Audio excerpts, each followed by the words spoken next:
अयोध्या में भगवान श्री राम के भव्य मंदिर का निर्माण कार्य शुरू हो गया है। इस प्रस्तावित मंदिर में रामलला के बाल स्वरूप की मूर्ति स्थापित की जाएगी। यह मूर्ति जिस पत्थर से बनाई जाने वाली है, उसकी रोचक कहानी आज हम आपको बताते हैं। बात करीब 7 महीने पहले की है। नेपाल के पूर्व उप प्रधानमंत्री तथा गृह मंत्री बिमलेन्द्र निधि ने राम मंदिर निर्माण ट्रस्ट के समक्ष एक प्रस्ताव रखा था। प्रस्ताव में कहा गया कि जब अयोध्या में भगवान श्री राम का भव्य मंदिर बन ही रहा है, तो क्यों न इसमें जनकपुर धाम और नेपाल की ओर से भी कुछ योगदान हो। इसके पीछे ये पौराणिक तथ्य प्रस्तुत किया गया कि मिथिला में बेटियों को शादी के समय ही नहीं, अपितु शादी के बाद भी बेटी के घर में जब कभी कोई शुभ कार्य हो रहा हो, तो मायके से कुछ शुभ चीज देने की परंपरा है।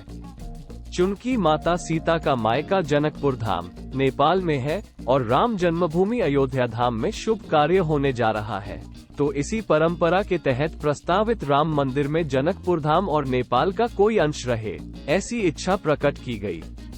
भारत सरकार और राम मंदिर ट्रस्ट की ओर से इस प्रस्ताव को हरी झंडी मिलते ही तय किया गया कि रामलला की मूर्ति ऐसे किसी पत्थर से बनाई जाए जिसका धार्मिक, पौराणिक और आध्यात्मिक महत्व हो।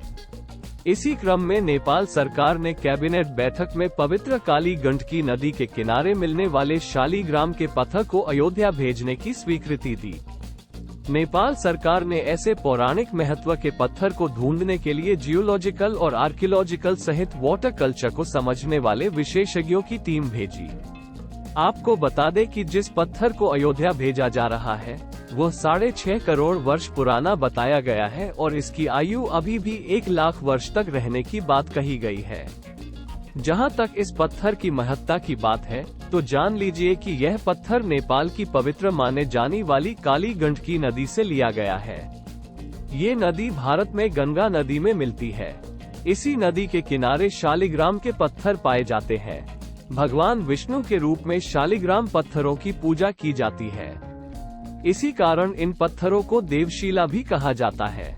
रामलला की मूर्ति के लिए नेपाल के म्याग्दी जिले के बेनी में पहले शास्त्र सम्मत क्षमा पूजा की गई। फिर जियोलॉजिकल एवं विशेषज्ञों की देखरेख में पत्थर की खुदाई की गई। इसके बाद पत्थर को क्रेन की मदद से ट्रक पर लादा गया।